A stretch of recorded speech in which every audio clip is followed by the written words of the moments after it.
Wait. Look at this. Here you go. Open the champagne. Yeah.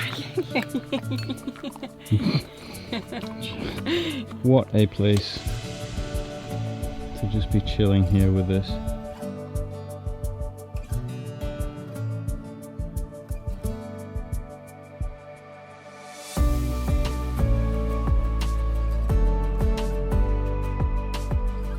Good morning. We are just about to leave Storra Nassa and probably just go to Lilla Nassa. I think the winds are going to be calm enough overnight to be in there, but we'll go over and check it out and see whether we're comfortable with it.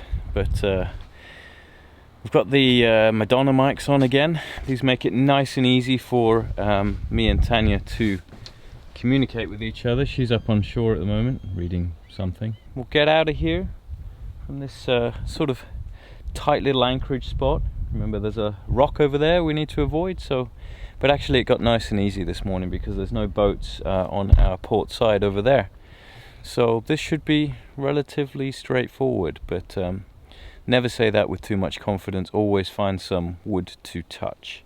Roger, roger. What's your vector, Victor? You have clearance, Clarence. If you can get the reference and put that in the comments, it's worth 100 points. Getting out of this cove was relatively easy, not much wind and yeah, straightforward. However, just looking at the depths around here, it's very nerve-wracking when you just look at how close the rocks are to the boat. It certainly gets you on edge. We motored about 20 minutes south to a place called Lilla Nassa. Actually, it's really a place that we want to go and visit, but the weather has to be absolutely perfect. And we had some friends in here in the powerboats, you can see, and they were leaving at the time. We looked at the wind conditions. The wind is directly coming from the south, which is the direction we're facing right now, and it could come through that cut and it could be a very windy experience. So we decided to turn around and head to a place called Rödlöga.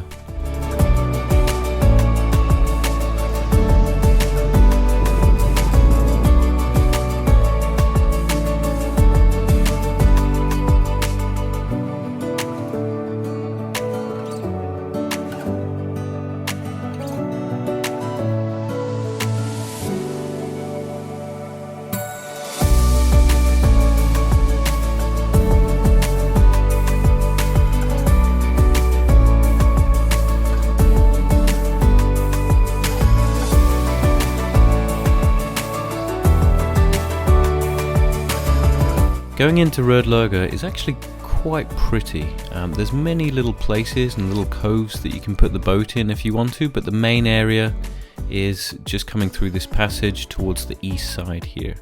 And plenty of places to be here, but it was pretty busy.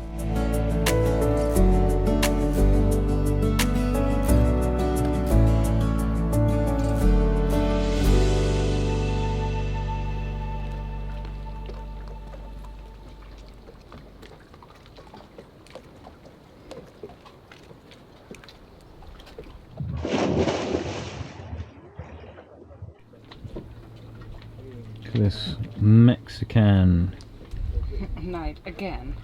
Mexican in Rödlöga. In Rödlöga.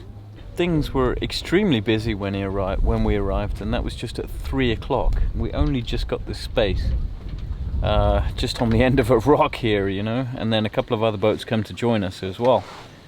But yeah, it's a really beautiful harbour in here.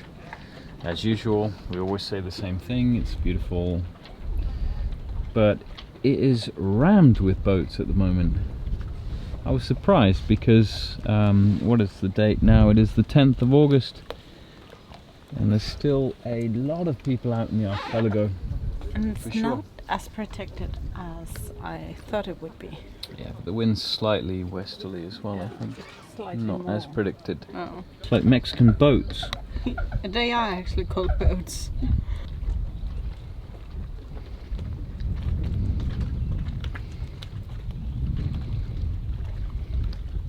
Good morning, guys. Today we are heading back into Finham. You've been to Finham before. It's a nice place. But we are fully against the wind today. It couldn't be more on the nose. So it's going to be a lot of tacking today, and we've got about, I think about 13, 14 nautical miles. So it's going to take us a bit longer. So we're going to leave a bit earlier. But what a beautiful day. Today is meant to be 24 degrees or something. So yeah, not in the wind for us, but when we get there it should be pretty nice. One thing I always do at night, actually, with the folding solar panel, you can see it on the deck at the moment down there, is in the night you will have it on the west side of the boat. Now in the morning the sun rises at probably like 4 in the morning or something like that, and if you don't transfer the solar panel to the east side of the boat, you're missing all that sun in the morning.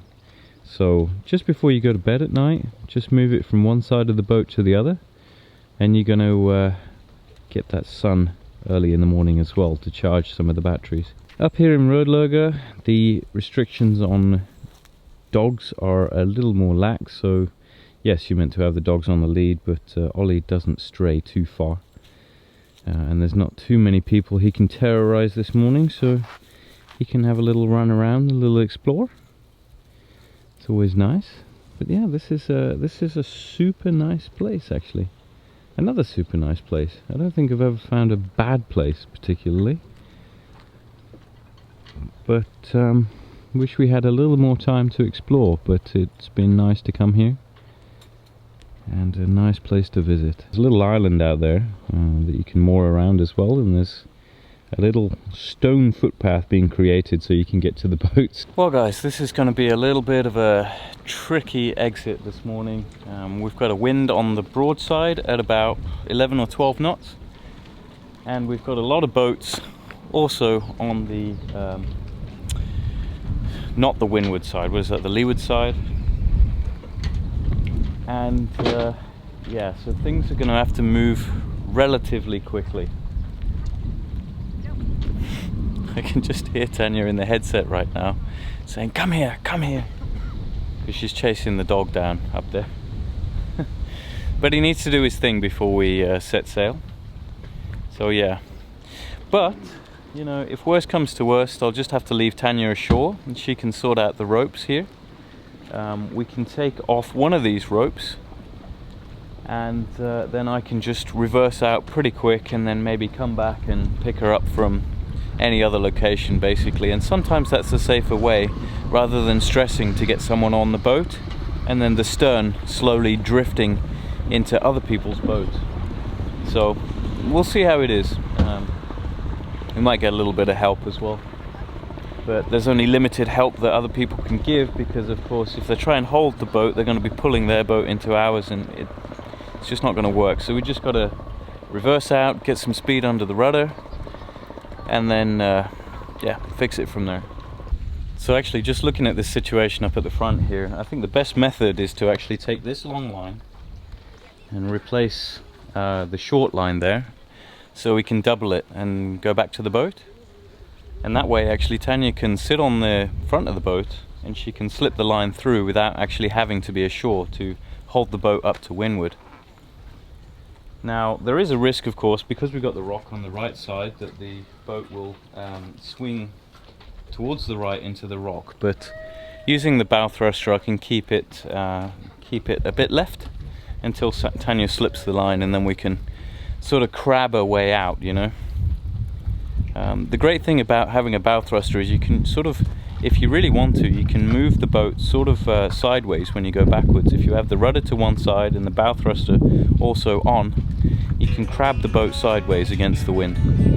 I've used this method a few times and it works nicely actually. With one arm, you can't do it with two.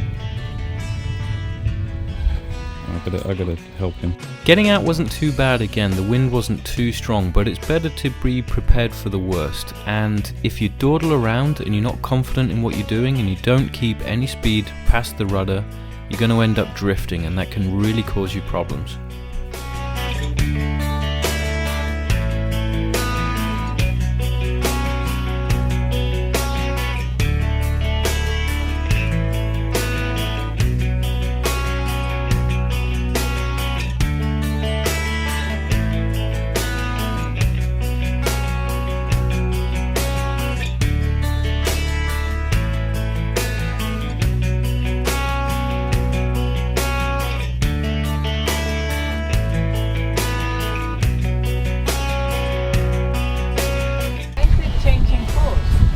wind's changing. Oh, is it on wind hold? Yeah. Leaving Rödlöga behind us now, and Blido is just to the north. And right now, for the first time, we're having great sail. We're using wind hold at the moment, and the island is changing the wind a little bit. But what we're going to try is an auto tack. Now, I've never tried this before. Let's give it a go. I'm going to let the chart plotter make us tack. Tack!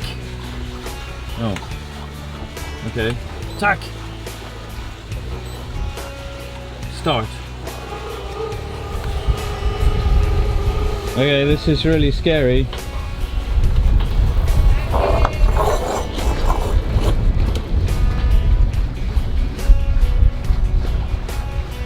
Okay.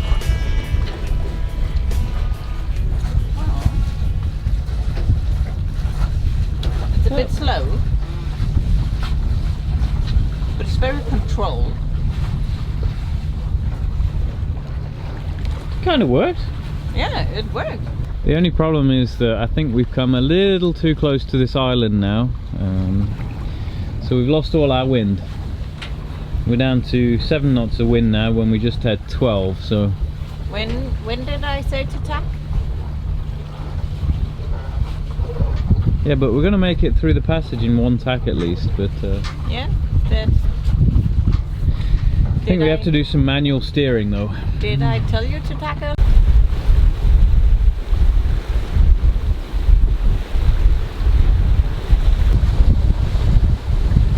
As you can see down there, the sail lines of where you can sail to on this boat are completely off at the moment. It thinks that we can sail way higher to the wind there, and we probably can a little bit, but not that much. And when we go on the other tack, we're way inside the lines.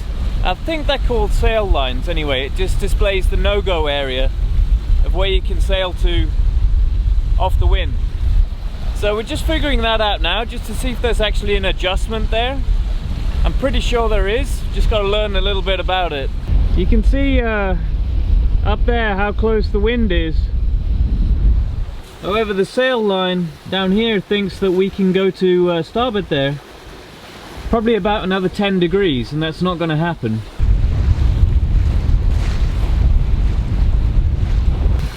And now, as you can see, the boat course and track is way inside of the red line now, so there's definitely some setting in there that we've got to find. I'm reading.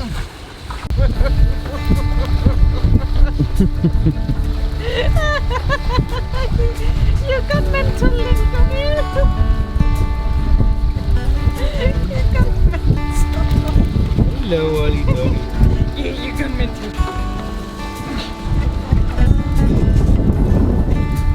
Okay guys, the technical term for these guys, these lines is ley lines.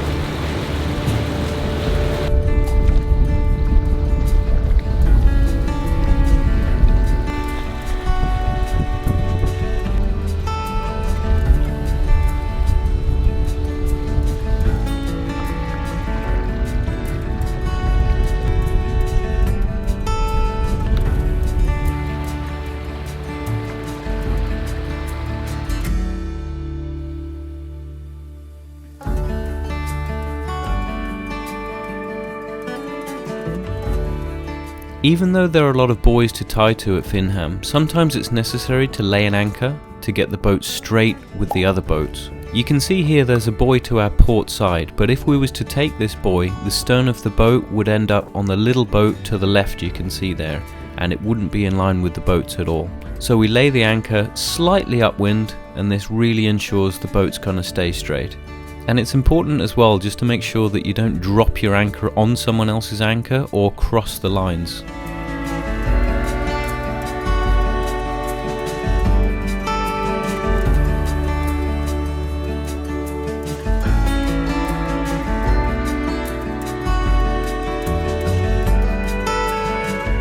And as always, thank you so much for watching and supporting the channel. We'll see you next time.